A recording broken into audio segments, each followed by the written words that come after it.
y la construcción, que se mantienen bastante rezagadas respecto de otros sectores que han tenido una recuperación más rápida o que nunca se vieron tan afectados. Del lado del gasto, el consumo ha tenido un impulso importante por la recuperación del empleo, el pago de subsidios gubernamentales y el retiro de ahorros previsionales.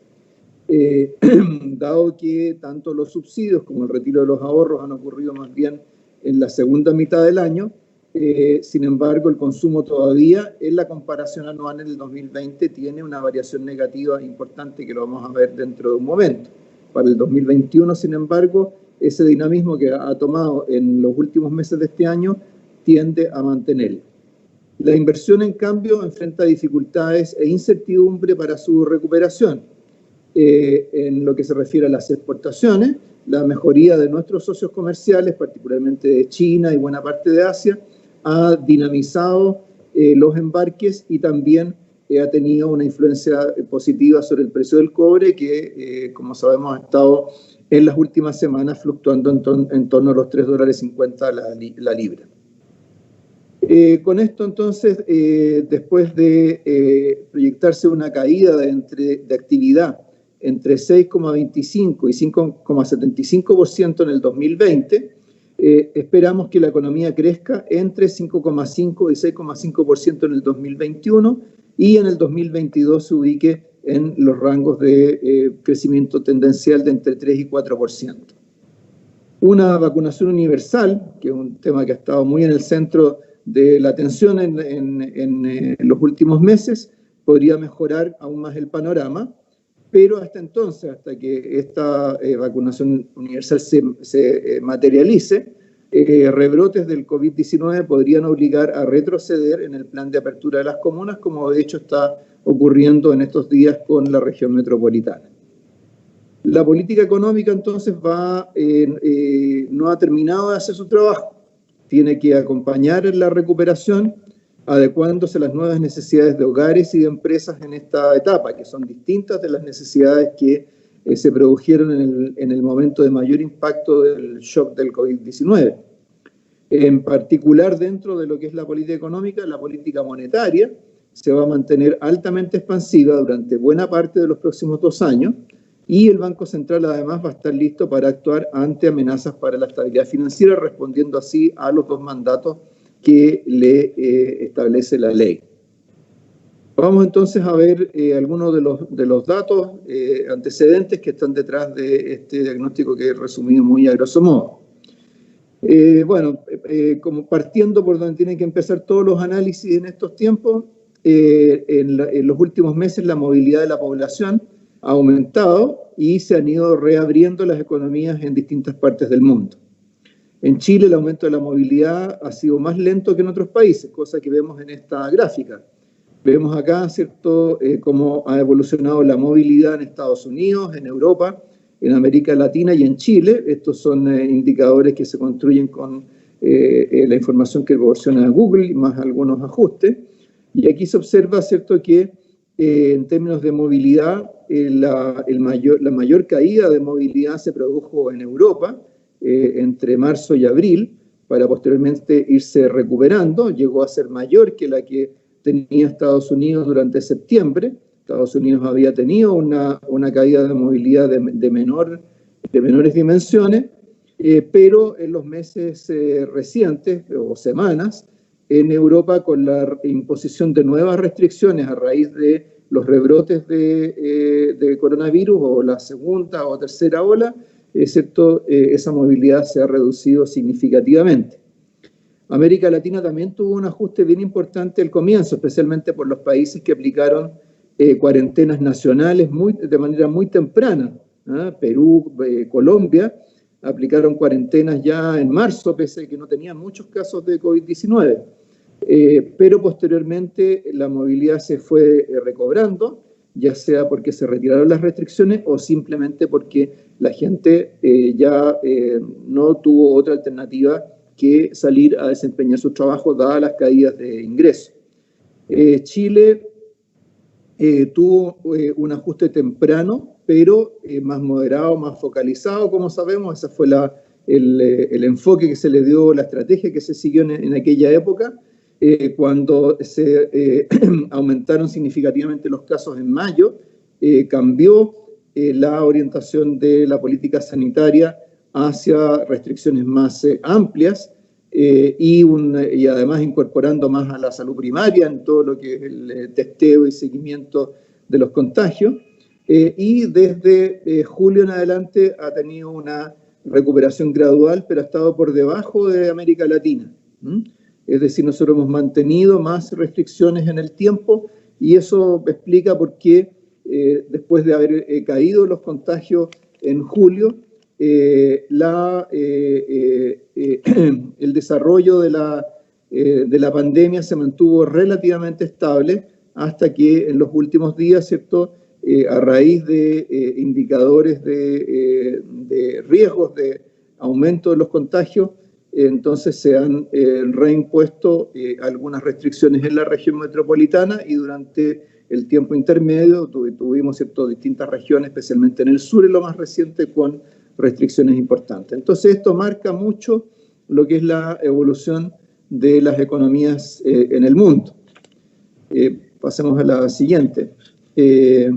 Esto se muestra en estos mapas. Acá vemos cuál es la situación de casos nuevos confirmados de COVID-19 en agosto. En aquella época había una concentración muy importante de casos nuevos en América Latina, incluyendo por número a Brasil, Argentina, Perú, Colombia. Y en lo más reciente, en la lámina siguiente, vamos a ver, ¿cierto?, se muestra cómo los nuevos casos se han ido concentrando en Europa y en Estados Unidos. Esto es la información de la semana del 8 de diciembre. Entonces, aquí vemos cómo ha sido la dinámica en buena medida de los contagios en el mundo y por qué hoy día, ¿cierto?, hemos tenido mucha preocupación en Europa y en Estados Unidos por la evolución de esta pandemia. Sin embargo, como vamos a ver en la lámina siguiente, ha habido avances importantes en el desarrollo de vacunas contra la enfermedad. Hoy en día hay varias vacunas que están en sus etapas avanzadas de testeo, incluso de autorización por parte de las autoridades sanitarias. Y es así como en distintas partes del mundo y en Chile también se ha indicado que el proceso de vacunación podría comenzar pronto. Nosotros lo que hemos supuesto para efectos de la construcción del IPOM y de las proyecciones que están en el centro de este, es que durante el 2021 algunos países, especialmente países desarrollados, podrán lograr que buena parte de su población esté vacunada y alcanzar la inmunidad de grupo. Sin embargo, por los rezagos que existen entre distintos países, los efectos de la vacunación sobre la actividad van a ser más evidentes hacia el 2022 a nivel global.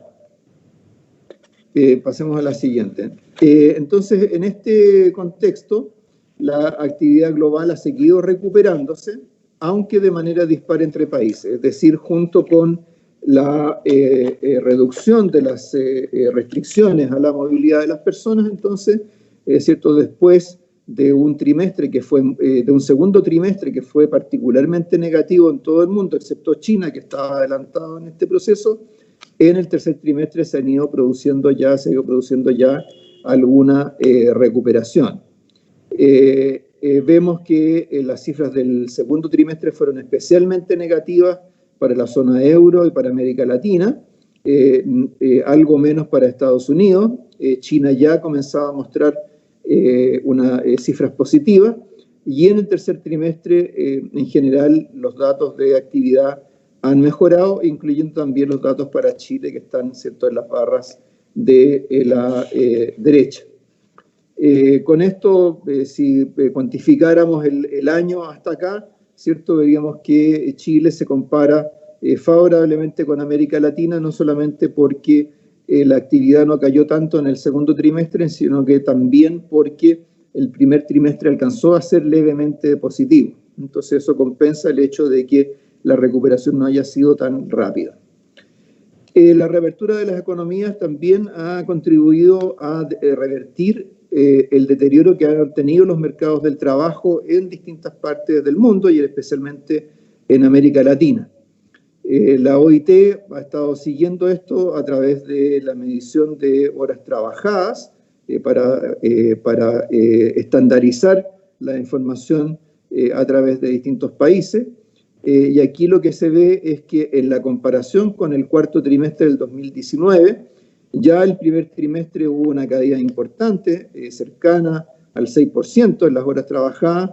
Eso se acentuó en el segundo trimestre con una caída cercana al 17%, y en el tercer trimestre ya se observaba alguna recuperación, pero todavía alrededor de 12% por debajo del cuarto trimestre del 2019, es decir, todavía queda mucho por mejorar, mucho por recuperar en el mercado del trabajo. Ahora, esto, por supuesto, estas cifras son todas agregadas, pero una característica de esta crisis es que ha golpeado de manera distinta a distintos sectores, y en particular ha sido especialmente perjudicial para todos los sectores intensivos en contacto interpersonal. Entonces, así como si separamos servicios de bienes o manufacturas de servicios, vemos que en términos de indicadores de PMI, en términos de indicadores de expectativas de actividad, de órdenes de compra, la primera caída se produjo en China, por ahí por febrero, marzo. En Estados Unidos esa caída fue muy pronunciada hacia marzo, abril y mayo, lo mismo que en la zona euro, y en los sectores de servicios esas caídas fueron, sin embargo, sustancialmente más profundas. Llama especialmente la atención la caída en el caso de la zona euro, pero también muy pronunciada en Estados Unidos y en China, prácticamente de la misma magnitud. Y luego se ha ido produciendo una recuperación que ha sido más consistente en el caso de las manufacturas que en el caso de los servicios, donde aunque ha habido alguna recuperación, esta ha tenido retrocesos importantes al producirse nuevas restricciones a la movilidad. Por el lado del gasto, el repunte del consumo y la producción de bienes ha dado impulso al comercio internacional, lo que ha favorecido especialmente las exportaciones de materias primas y de bienes de consumo. Es decir, esta ha sido una crisis que no se ha manifestado con tanta dureza sobre el comercio mundial, en buena medida por la recuperación relativamente rápida que han tenido los países de Asia, y porque la contención del consumo de servicios ha hecho que el consumo se oriente más a la demanda de bienes.